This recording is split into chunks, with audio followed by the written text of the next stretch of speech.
Sebelum Nabi Adam alaihissalam diciptakan, Allah menciptakan langit dan bumi dan segala isinya, termasuk gunung, laut, tumbuhan, hewan, matahari sebagai sumber panas, dan bulan sebagai penerang malam. Langit dan bumi diciptakan dalam waktu 6 hari atau 6 masa, sedangkan 1 hari atau 1 masa di sisi Allah sama dengan 1000 tahun menurut perhitungan manusia. Sesudah menciptakan langit dan bumi, maka Allah menciptakan makhluk yang bernama malaikat. Malaikat dibuat dari nur atau cahaya. Selanjutnya, jin dan iblis diciptakan dari api yang sangat panas. Ia mempunyai jenis kelamin laki-laki dan perempuan. Jin ada yang patuh dan ada yang ingkar kepada perintah Allah. Jin yang ingkar dan tidak mau mematuhi perintah Allah disebut iblis atau setan.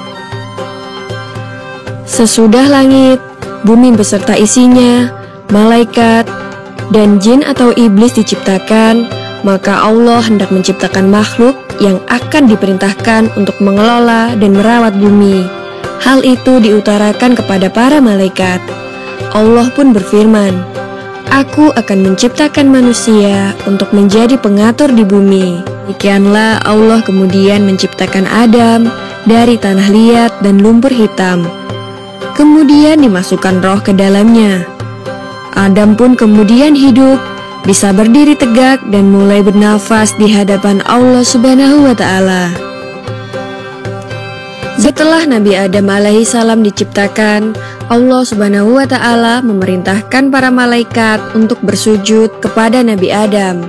Para malaikat pun bersujud sebagai bentuk rasa hormat dan ungkapan syukur atas terciptanya Adam. Hanya iblis yang tidak mau bersujud dan berani menolak perintah Allah. Allah lalu berfirman, "Apakah yang menyebabkan engkau tidak mau bersujud kepada Adam?" Iblis pun berkata dengan sombongnya, "Saya lebih baik daripada Adam. Engkau ciptakan saya dari api, sedangkan Adam hanya dari segumpal tanah." Hanya iblis sendirilah yang berpendapat bahwa api lebih baik daripada tanah. Padahal hanya Allah yang Maha Tahu mana yang paling mulia di antara semua ciptaannya. Mendengar jawaban iblis yang sombong, Allah kemudian berfirman, "Hai iblis, keluarlah engkau dari surga.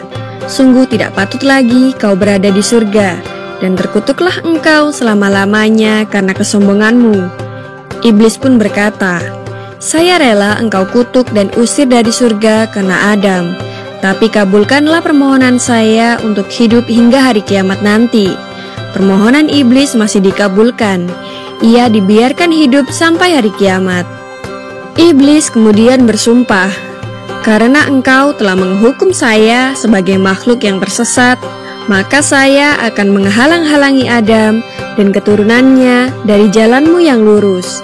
Saya akan mendatangi mereka dari depan dan dari belakang, dari kiri dan dari kanan."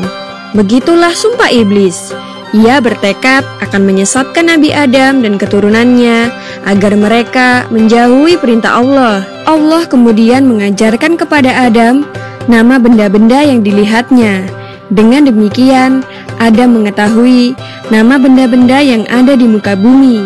Itulah pengetahuan dasar yang nantinya diperlukannya untuk mengatur dan merawat bumi.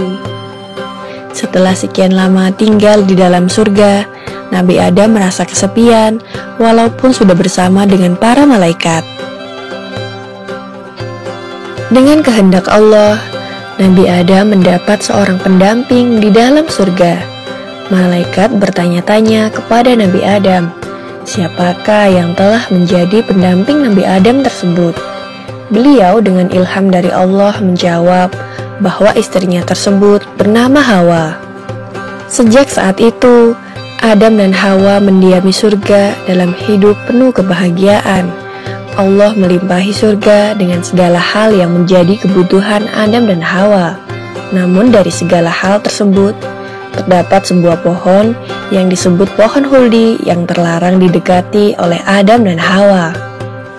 Allah memperingatkan bahwa Adam dan Hawa akan celaka dan termasuk ke dalam orang yang zalim bila mendekati dan memakan buah dari pohon tersebut.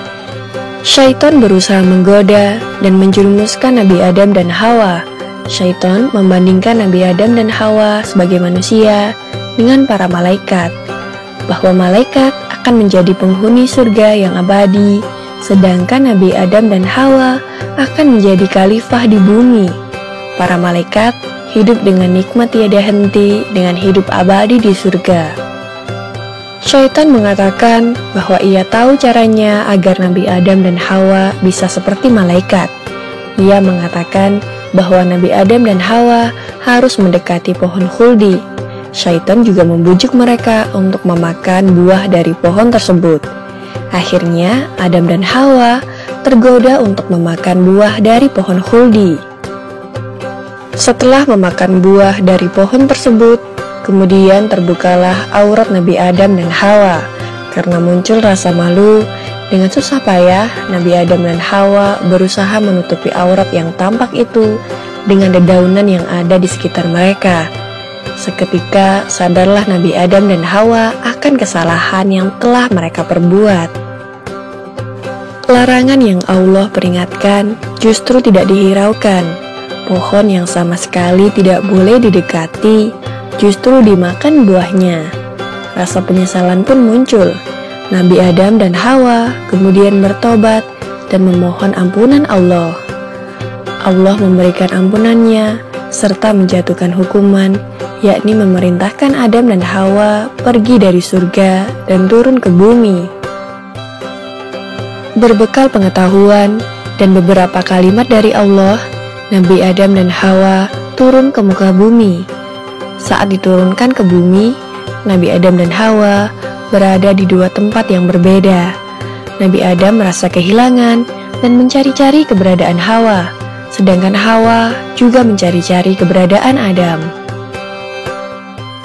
Di muka bumi yang luas itu, mereka terus-menerus saling mencari. Terhitung selama 40 hari, barulah kemudian mereka berjumpa di sebuah bukit yang disebut Jabal Rahmah. Nabi Adam dan Hawa akhirnya berkumpul dan menyatu kembali seperti sewaktu mereka di dalam surga. Allah kemudian menjadikan Adam sebagai seorang nabi pertama di muka bumi.